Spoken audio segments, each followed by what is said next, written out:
Olá pessoal, aqui é o Velgas. Hoje é dia 5 de julho de 2025. Estou temporariamente, uma viagem rápida que eu tive que fazer, então a partir de segunda já estarei no cenário ambiente normal. Então, até os vídeos de segunda, ainda nesse cenário aqui por causa dessa minha viagem, mas logo estaremos de volta lá, tá? Mas vou continuar fazendo as informações à medida que eu as recebo, vou fazendo as notícias e vou dando análise sobre a questão geopolítica. Morte de alto executivo russo marca a luta pela sucessão de Putin. Ou seja, falando assim de uma maneira mais vulgar, né? Não é engraçada, mas por causa do evento, mas está dada a largada pela sucessão de Putin. Aparentemente, é o que dizem as más línguas, é os boatos que correm, não fora da Rússia, mas principalmente da Rússia. Quero convidar a todos que não são inscritos, inscrevam-se no canal, porque aqui você vê a verdade. Deem um like, todos vocês que estão assistindo, tenho certeza que vocês vão gostar. Compartilhem com suas redes sociais e façam os seus comentários, eu conto com vocês. Muito obrigado.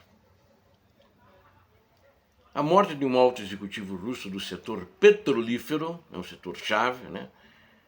Andrei Badalov, alimenta um novo escrutínio sobre quedas de janelas da elite russa, que é uma prática que ganhou força pelo menos em 2022, a partir de então, para aqueles que eram contra a guerra na Ucrânia, e pessoas, inclusive, de alto nível, bilionários ou mega milionários com negócios e que sentiram que os seus negócios estavam sendo prejudicados, que a Rússia estava sendo prejudicada, tomaram um posicionamento contra e acabaram tendo que cair da janela. Veja, tendo, né?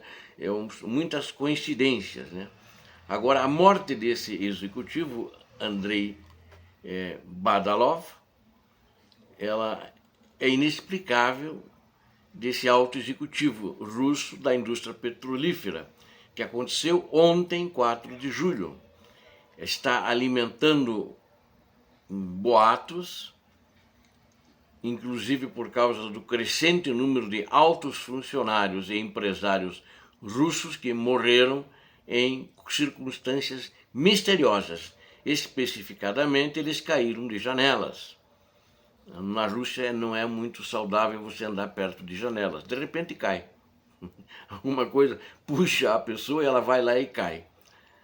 O Andrei Badalov, ele é o vice-presidente da Transneft, a maior empresa estatal de transporte por oleodutos da Rússia. E ele morreu após cair da janela do seu apartamento, inclusive, em Moscou. Interessante isso. A agência de notícias estatal russa, controlada pelo governo do ditador russo, a agência TASS, citando fontes policiais controladas também pelo ditador russo, afirmou que a causa preliminar da morte foi suicídio, sem nenhum motivo aparente. Embora as autoridades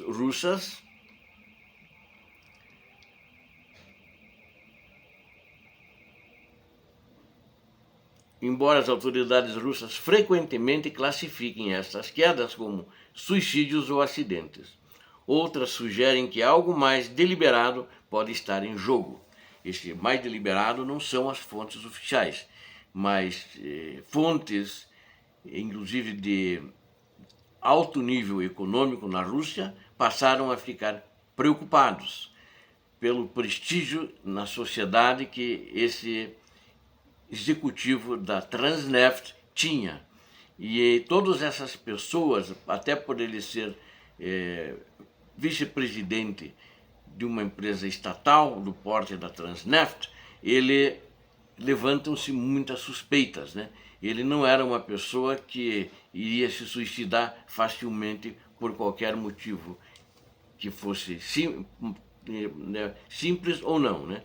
Ele pode eventualmente ter sido jogado pela janela do seu próprio apartamento. né, e outros já tiveram o mesmo destino que ele, né? Isso que leva à preocupação. E se nós começarmos a analisar, recentemente, inclusive eu divulguei no canal, que já até existe um movimento de sucessão de Putin, onde ele colocaria a filha dele, que teria mais facilidades com a situação de acabar com a guerra e tentar restabelecer a situação econômica da Rússia e um relacionamento bom com o Ocidente, e o Putin ficaria lá descansando em alguma data, em algum lugar qualquer na Rússia, em princípio. Ele ainda não digeriu a ideia, né? Ele acha que vai conseguir conquistar a Ucrânia, continua teimando com isso, mas essa ideia não é só para preservar o Putin, porque vai preservá-lo, é o grupo dele, que é um grupo tenebroso, um grupo perigoso que está fazendo, né? E muitas outras pessoas já tiveram o mesmo destino que ele. E principalmente, não é só para preservar o Putin, mas para preservar o status quo e a segurança do grupo dele atual, que está encastelado no Kremlin, que possui muitos crimes, e se ele sair numa condição ruim, que não possa ter a proteção, o guarda-chuvas do poder na Rússia, eles todos poderão ser mortos amanhã ou depois, inclusive o próprio ditador. E existe muita gente clamando silenciosamente, mas clamando, né, ao som do silêncio, eles estão clamando por vingança, por mortes acontecidas com outros oligarcas e ou pessoas importantes que se posicionaram contra a guerra. Por exemplo, é provável que esse caso, como outros que aconteceram, tenha sido executado pelo próprio Serviço de Segurança da Rússia, estejam por trás disso, né? E eles fazem isso das maneiras mais sórdidas possíveis. Eles podem pressionar uma pessoa de uma forma ou de outra, que não esteja atendendo aos seus interesses, ou tenha ido ou faça parte de um grupo rival que queira despontar sobre o grupo atual do Kremlin, né? É possível que seja feito pelos próprios serviços de segurança da Rússia, que podem estar por causa dessa morte e de muitas outras acontecidas, né?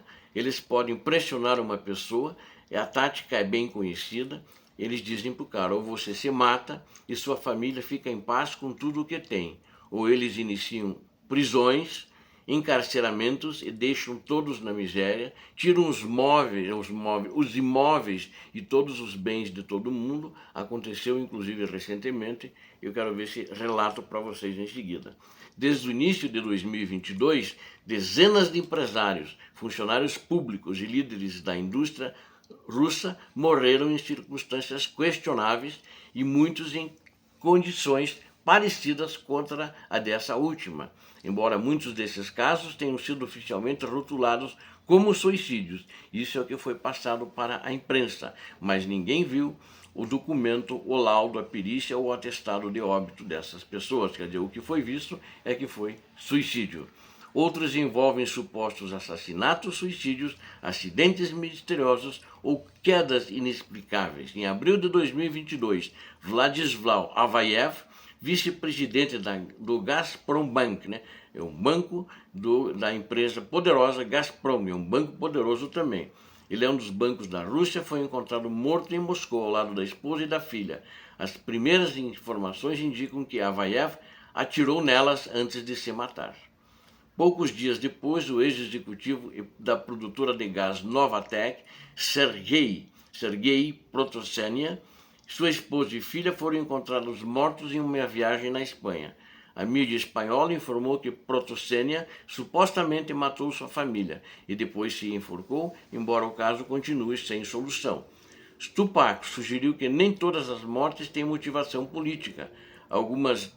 Stupak é um analista sobre a questão russa, né?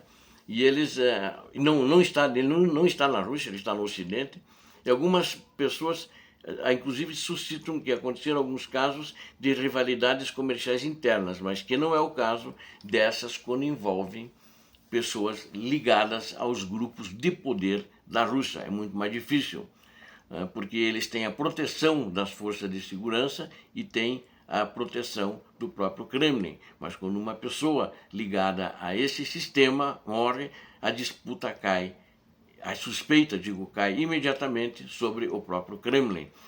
Né? Entre os padrões mais impressionantes está a recorrência de morte causadas por janelas. Pelo menos 7 incidentes foram relatados em 2022, ou seja, e uma série de outros que eu não vou relatar.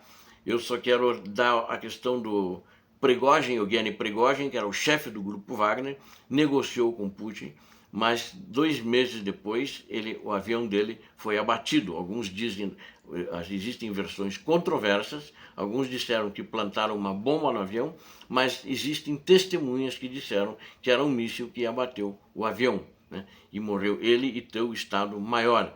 Morreram supostamente a versão oficial na Rússia que foi um acidente aéreo, mas ninguém viu os laudos, nem os resultados da investigação desse acidente aéreo. Na realidade, isso foi um aviso.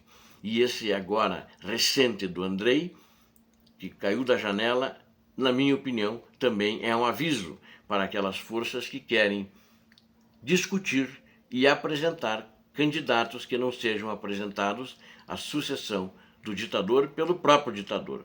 Agora tem um outro caso que eu quero lembrar, como é que eles agem, de um general, Timur Ivanov. Coronel-general, era o vice-ministro da defesa da Rússia e amigo do Sergei Shoigu. Ele foi decorado como herói da Rússia, ele foi preso, tudo que ele tinha foi confiscado, a mulher dele foi presa também. Ele foi condenado a 13 anos em uma colônia penal por suborno e peculato, e a punição mais severa imposta em uma onda de 300 casos de corrupção contra funcionários do Ministério da Defesa. Mas tem outros corruptos, mas estão de bem com o ditador da Rússia e continuam numa boa, né? E esses que aparentemente poderiam estar tramando foram para as trás das grades. Assim como ele, há outros generais que estão presos também e perderam tudo, e também tem funcionários que perderam tudo. Essa é a situação. Por exemplo, o Evgeny Prigozhin, o dono do grupo Wagner, quando morreu, ele tem um filho. O filho dele não recebeu, ele recebeu uma parte da herança. A maior parte ele foi obrigado a assinar, a dar as ações para o grupo do Kremlin. E pelo menos no início, as ações dessas empresas ficaram no nome da atual esposa do ditador da Rússia. Isso é o que conta a realidade. Obrigado a vocês que assistiram esse vídeo, conto com vocês, inscrevam-se no canal, deem um like, compartilhem com suas redes sociais, façam seus comentários. Deus abençoe a todos vocês, Deus abençoe a Ucrânia, Deus abençoe o Brasil, paz e bem, paz para toda a humanidade.